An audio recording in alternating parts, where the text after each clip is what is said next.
Assalamualaikum. Waalaikumsalam, sebentar.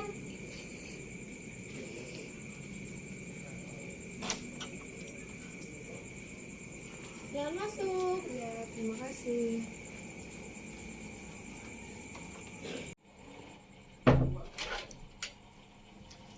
Mari, silakan masuk. Silakan duduk. Terima kasih ya.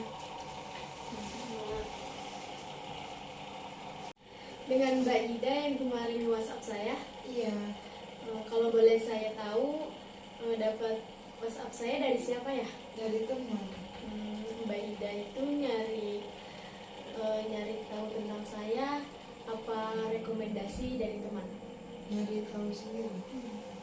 Insya Allah, berarti Mbak pertama kali ya bertemu konseling dengan saya. Iya, Sebelumnya Mbak udah pernah konseling? belum. Berarti dengan sukarelawan Mbak menemui saya.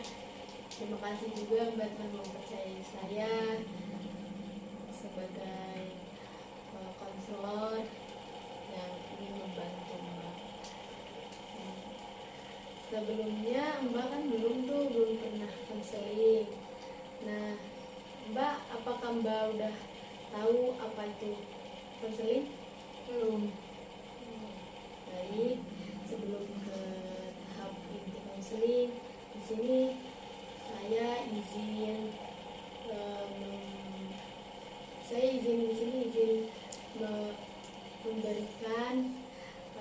memberitahu apa itu konseling.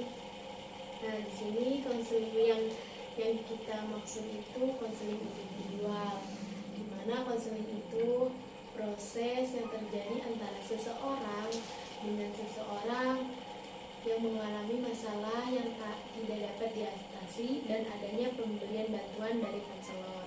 Nah, maksud seseorang dan seseorang itu Mbak sebagai konseling dan saya seseorang itu sebagai konselor, di mana saya konselor akan membantu konseling menangani masalah yang dihadapi. Adapun tujuan dalam konseling ini dimana untuk mengatasi masalah pada klien. Nah, maksud klien di sini itu konseling, yaitu Mbak sendiri yang punya masalah dan saya konselor akan membantu Mbak dan untuk memandirikan menyelesaikan masalah. Jadi saya hanya membantu dan keputusan akhir yaitu ada di Mbak. Saya hanya membantu memandirikan cara mengatasi masalah Mbak. Adapun apa itu konseling, tujuan dalam konseling juga terdapat asas-asas. Nah, yang pertama itu asas kerahasiaan, di mana asas ini tuh asas kunci, asas utama yang terdapat dalam konseling. Asas yang menuntut seorang konselor untuk merahasiakan data atau masalah pada konseling. Jadi kalau Mbak mau cerita kepada saya tidak apa-apa, karena saya tidak akan membocorkan masalah pribadi Mbak. Dan yang kedua, asas kesukarelaan, di mana asas ini jika Mbak udah percaya sama saya, karena saya memegang asas kerahasiaan, Mbak dengan sukarela menceritakan apa yang Mbak rasakan, apa yang Mbak ingin ceritakan kepada saya dengan tidak ada paksaan dari manapun, karena Mbak sukarela, karena Mbak sudah percaya sama saya. Yang ketiga, asas keterbukaan, di mana asas ini tidak ada yang ditutupi dari Mbak sendiri yang ingin bercerita, silahkan, dan tidak ada tertutup. Jadi Mbak silahkan terbuka dengan apa masalah Mbak, dan saya tidak akan membocorkan. Dan yang terakhir, asas keputusan terakhir, di mana asas ini saya serahkan penuh kepada Mbak, apakah Mbak bisa menerima atau tidaknya bantuan dari saya. Apakah ada yang ditanyakan, Mbak? Tidak ada. Kalau tidak ada, jikalau tidak ada, sebelum kita ke tahap inti dalam konseling, apa yang Mbak ingin ceritakan pada pertemuan kali ini dengan saya?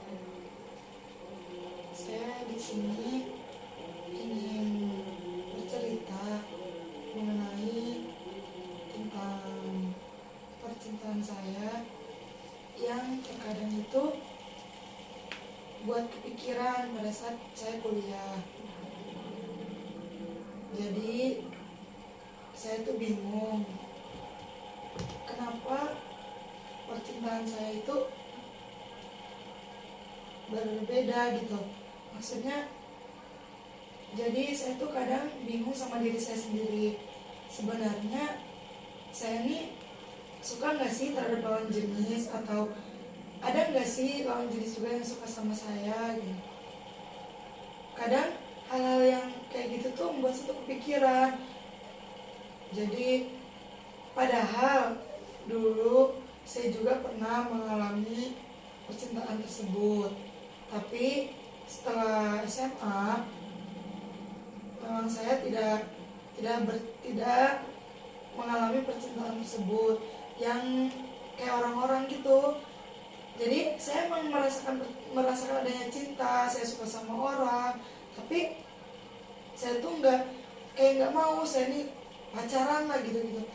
Tapi di sisi lain saat sekarang ini saya tuh kayak butuh seseorang yang buat saya itu kayak buat penyemangat saya, buat kayak adalah tempat cerita selain orang tua, selain keluarga, selain teman dekat.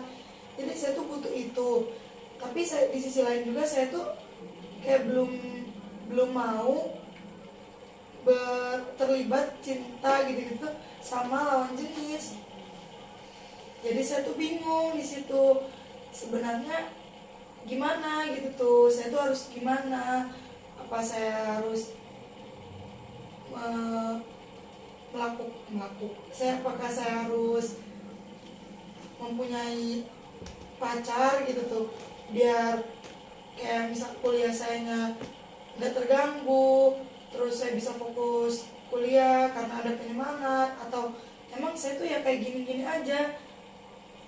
Dan di sisi lain juga saya tuh ngerasa nyaman kayak gini, tapi emang gak munafik, di sisi lain juga saya tuh butuh seseorang itu gitu. Sebelumnya nih, bagaimana nih kabar keadaan hari ini? Alhamdulillah baik. Terus Mbak Ida sejak kapan merasakan permasalahan ini? Awalnya sih nggak terlalu saya pikirkan. Jadi semasa saya SMA ya biasa aja saya jalani, walaupun saya ngeliat teman saya ada yang udah punya pasangan, ada yang biasa aja, ada yang kayak saya gitu. Ya jadi saya nggak terlalu mikirkan hal itu awalnya.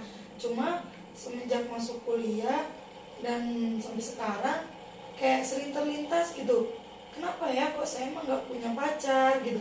Kok saya emang nggak bisa loh kayak teman saya itu? Apa emang karena dari diri saya yang belum mau menerima? Apa karena emang ada seseorang yang entah kenapa gitu? Padahal ya nggak munafik juga, saya tuh kadang iri gitu lah ibaratnya ke teman-teman saya yang malah sampai bisa gonta ganti pasangan, sampai kayak yang udah-udahnya tuh kayak masih ngejar-ngejar gitu. Jadi seakan-akan kayak kok saya mah gini-gini aja ya gitu, kok saya emang nggak bisa ya kayak dia gitu tuh. Tapi ya saya biasa aja juga gitu tuh herannya tuh. Jadi nggak kayak kepikiran, tapi hanya terlintas sekedar lewat doang gitu tuh, nggak kayak terus dihantui, ih saya ini kenapa ya masih kayak gini-gini aja gitu. Paling ya kalau lagi keinget atau kepikiran baru saya kayak ngerasa gimana gitu. Lalu Iya jadi ya bingung gitu tuh saya tuh harusnya gimana gitu tuh. Saya juga kadang mau cerita ke teman saya, ya saya cerita, cuma kayak ya gimana, namanya teman saya udah punya gitu, pasti kan kayak setidaknya kayak cuma ngasih semangat, ya ya udah itu mah balik lagi ke diri kamunya. Sedangkan diri saya itu kayak belum ngasih, ya udah kamu tuh ayo dong gitu ngasih pilihan, ya kamu kalau mau kamunya mau, ya yang misalnya datang nih ya udah kamu jalani itu.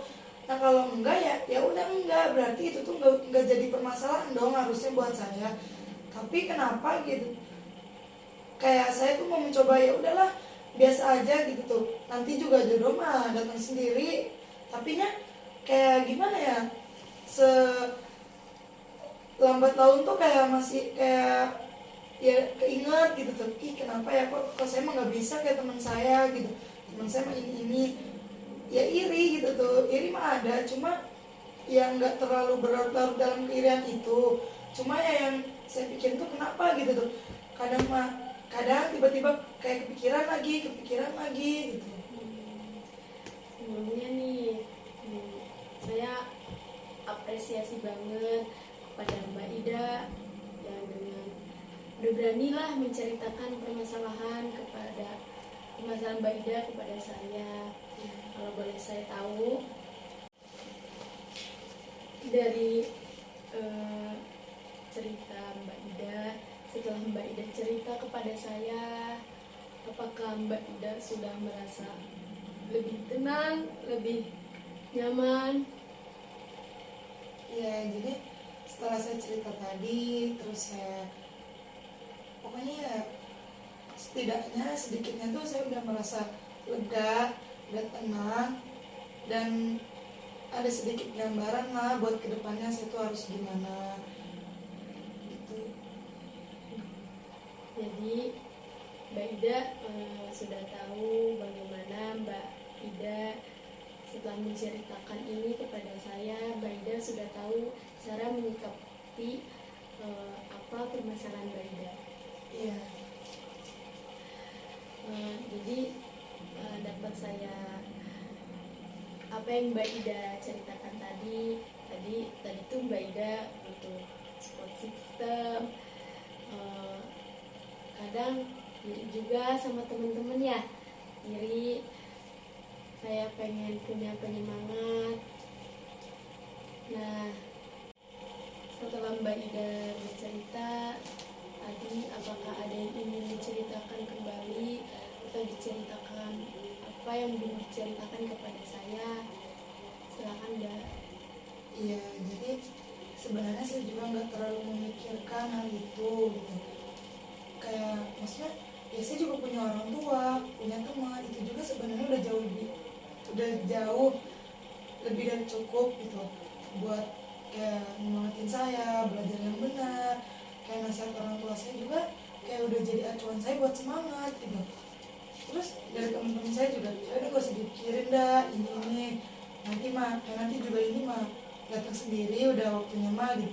Jadi dari situ juga saya sebenarnya nggak terlalu kepikiran, cuma hanya sekedar terlintas aja gitu tuh.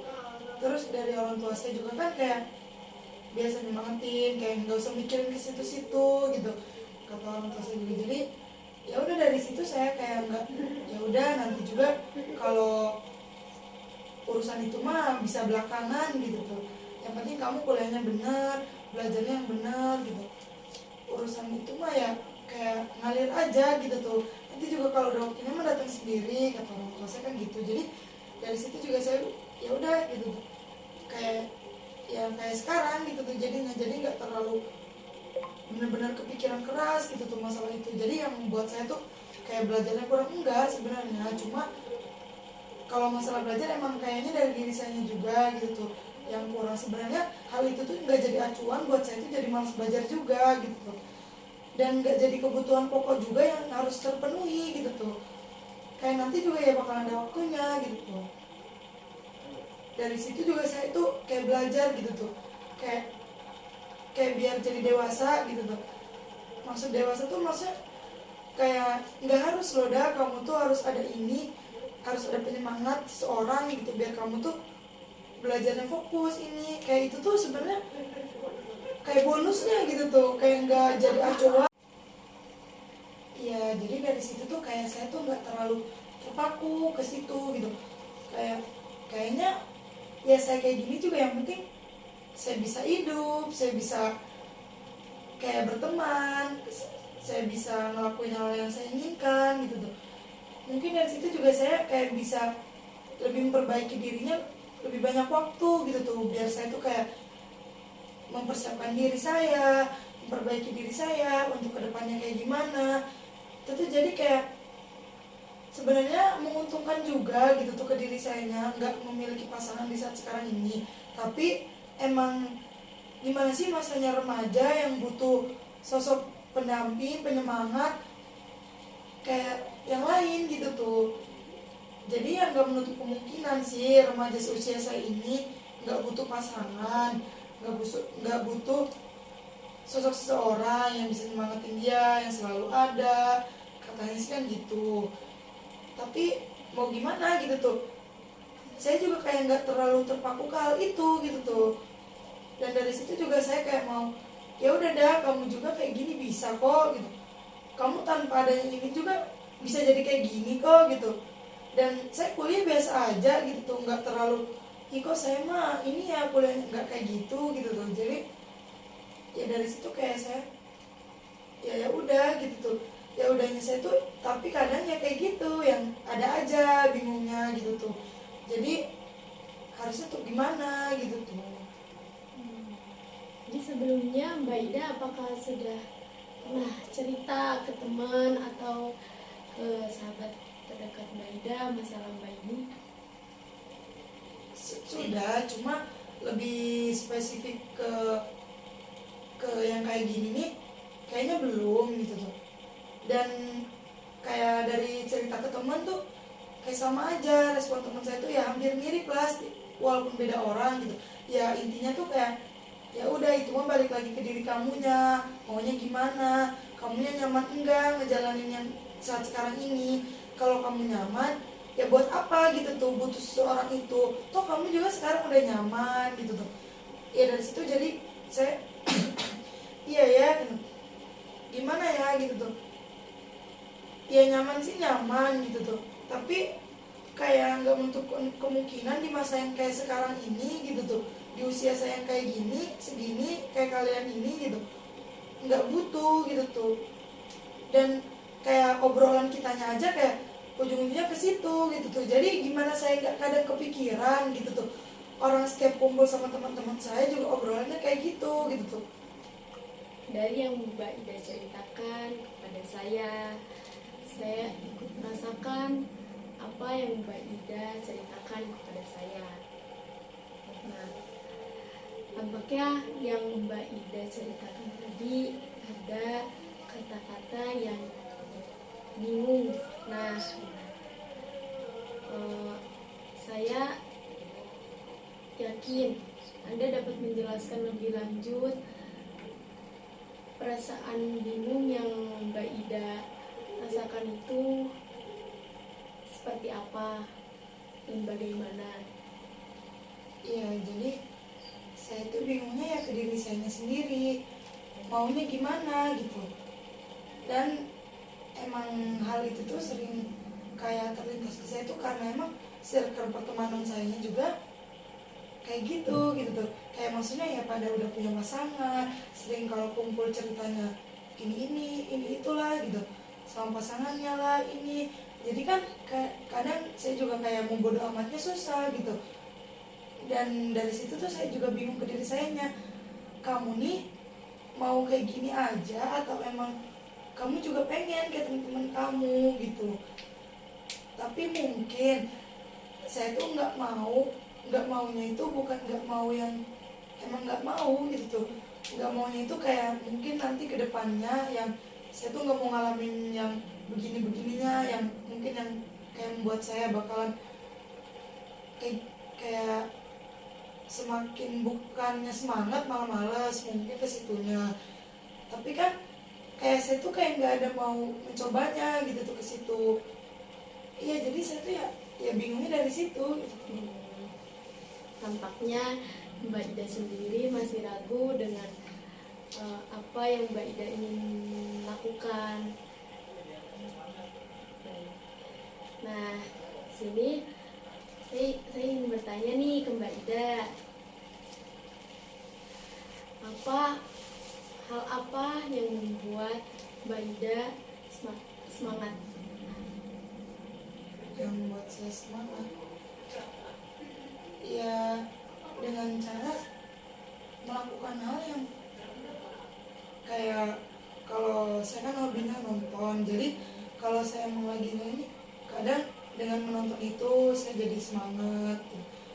Jadi saya mengerjakan tugas terus kuliah ya, jadi semangat gitu tuh. Terus karena teman juga bisa berpengaruh kalau saya sendiri, jadi kayak dari temennya yang kayak gimana nih, kalau teman saya yang mendukung saya, yang kayak support ke saya, itu ke saya tuh feedbacknya yang buat saya semangat gitu tuh. Jadi saya juga bisa menjalani perkuliahan sebenarnya tanpa si pasangan itu gitu, balik lagi kan ke situ. Cuma ya karena emang temen sayanya punya gitu, jadi kayak kok saya emang enggak sih gitu tuh. Ya sebenarnya saya semangat aja gitu tuh, cuma ya kayak tadi itu saya yang udah saya jelasin, kayak ya cuma terlintas doang kadang gitu. Iya. Ya jadi gimana ya, ya intinya saya tuh masih belum bisa mengertiin diri saya sendiri. Kayak buat nyemangatin diri saya sendiri aja saya kadang bingung, kayak belum nemu nih kayak misalnya nonton juga nggak setiap saya habis nonton itu tuh bisa buat saya semangat atau bahagia gitu. Jadi saya tuh belum nemuin hal yang bisa buat saya tuh semangat sama bahagia itu gitu dong. Nah, kalau misalnya Mbak Ida lagi down, hal apa yang Mbak Ida lakukan? Kalau saya lagi down, balik lagi sih, kalau misalnya saya kuliah saya down, ya balik lagi ke prinsip saya awal kuliahnya karena apa gitu. Ya ingat keinginan awalnya kayak gimana gitu tuh. Kayak misalnya saya kuliah nih pengen dapet nilainya gede, masa saya ngerjain tugasnya ogah-ogahan, males-malesan gitu kan, berarti saya nggak ingat dong keinginan saya di awal. Jadi ya kayak gitu kalau saya. Apakah masih ada yang mengganjal di diri Mbak Ida sendiri? Ya itu saya masih butuh gitu penyemangat sama sosok orang yang bisa nasihatin saya lebih dari keluarga saya, teman saya, dan yang bisa ngertiin saya gitu. Jadi tahulah gitu tuh yang harus saya lakuin ini kayak gini, harusnya kamu tuh kayak gini, kamu tuh nggak kayak gini loh gitu. Jadi itu tuh belum saya temuin gitu tuh. Jadi saya juga belum bisa kayak memilih dan menentukan yang pas buat saya gitu. Udah sih paling itu. Setelah Mbak Ida bercerita kepada saya terima kasih, dan saya memberikan apresiasi kepada Mbak Ida yang sudah mempercayai saya. Di sini Mbak Ida lagi semangatnya berjuang buat membahagiakan orang tua, dimana di masa ini tuh Mbak Ida emang benar-benar lagi butuh orang, dan jangan terlalu terpaku lah sama orang itu gitu. Mbak Ida harus ingat lagi tujuan Mbak Ida kuliah, tujuan Mbak Ida belajar, buat Mbak Ida tetap semangat, karena seseorang emang butuh tuh yang namanya support system. Tapi jangan pernah putus semangat, ingat tujuan.